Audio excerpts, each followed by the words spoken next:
Hi, I'm Rafting Digger, and I'm the inventor of the NoGround trekking poles. Today we're going to go over how to assemble and disassemble the trekking pole. Start with, this is the NoGround trekking pole.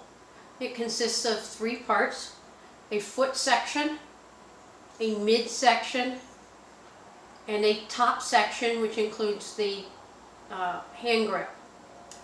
The pole is adjustable, and it also is very versatile in other things besides trekking. But we're going to just stay with the trekking pole right now. So this is the assembled pole. To take it apart for either storage or to move it to one of the other modes, you simply need to do a few things. The first thing you do is remove the tip.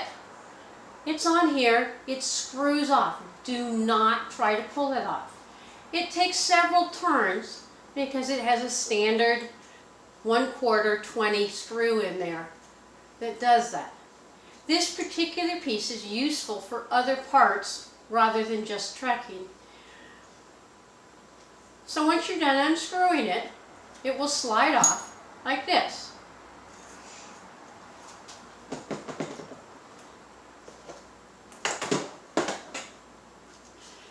Okay, a close-up view of it. It's a 9-inch piece of pole.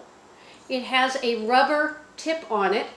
The rubber tip will screw off to replace, or with some of the other things you may want to take it off.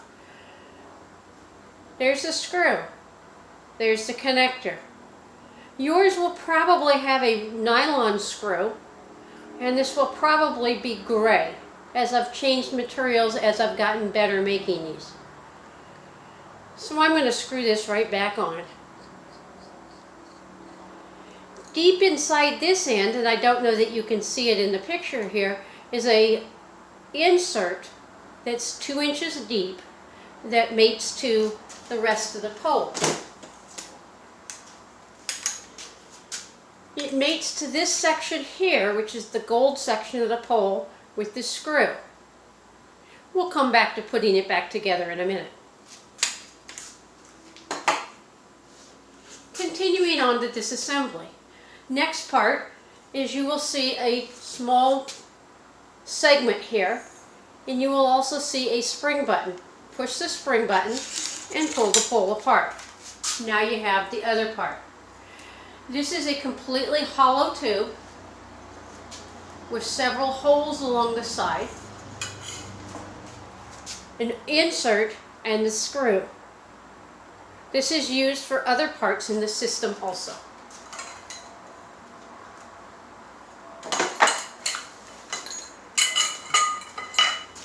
Now we have the top segment and the inner pole. The inner pole has a shim here, has the spring button on it. It has a sliding shim, which is important in adjusting the pole, and it's connected to the handle here. If you need to take the inner pole off, what you do is you unscrew it just like you did with the trekking, the foot. And again, it has a few turns that you have to do. Should not be hard, however. You'll find on here, there's another gold shim, and I have mine marked with a piece of tape so I know which pole goes together. These are each individually made, and while the poles and parts are completely interchangeable, some work just a little bit better together. So when you get yours, you'll have them marked, if you buy 2 poles, as to which pole goes together. This inner pole is useful for several things. Mostly it's used as a bridge hammock spreader. If you don't use a bridge hammock, you don't need to take this part off. Now we've got the top knob, now we've got the top segment. The top segment consists of an 8 inches from here to here piece of pole, a nice comfortable foam hand grip, a wrist strap, a removable hand-turned hardwood knob, and a removable pole top protector. I don't have a better name for it, so you're going to live with that for right now. What this does is it protects the top of the pole when you're in hammock mode, and it also can act as a monopod top. This is a 1/4 by 20 screw, which fits most cameras. So you can put the camera on here and tighten this up so it's tight when this is all together on the pole. We're going to put it back together. Unless you are making a hammock stand, you don't need to take this apart. So again, it just screws on there. Okay, so to make the pole, we have 4 parts. The 4 parts of the pole are the top pole, the inner pole, and that's the one that's got the inserts and the sliding insert and the button on it, the mid pole, and that's got holes up and down the side, and the connector at the bottom, and finally the foot pole with the tip on it. To put it together, you can put it together in any order you want. I've got the foot pole and the mid pole in my hand, so I'm going to put those together first. Slide it on, screw it on. Righty-tighty, lefty-loosey. As you notice, as it gets closer and closer together,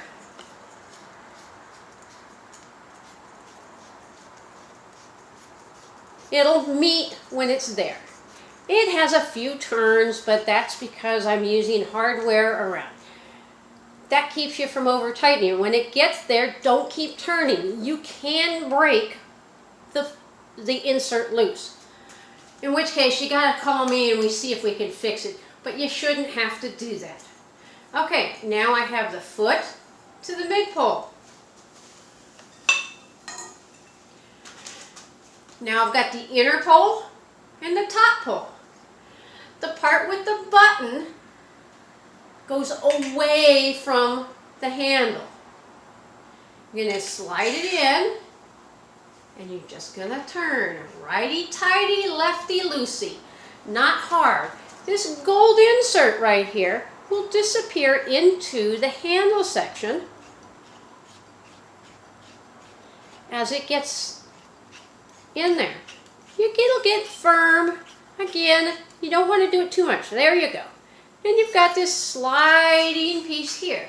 This is used for adjustment. For now, push it all the way to the top. Now you got your foot section on your midsection, your inner pole on your handle. Simply put them together, push the button, and slide it in. When you get it all the way down there, if you rotate it, the button will pop out. This is your shortest dimension. Now, if you want to make the pole longer, it's really simple. Just push the button, extend it out. These are 2-inch segments, so you can change the pole by 2-inch lengths. So I'm going to make it 4 inches taller. See, so 1 hole, 2 hole, 4 inches taller. Now, the sliding insert is above here, and this thing wobbles around and makes noise. Not good. Just slide this down till it's there. The pole's solid, and you got yourself a nice solid pole that's 4 inches higher. Thank you for watching. This is Rafting Tigger, the inventor of the NoGround poles.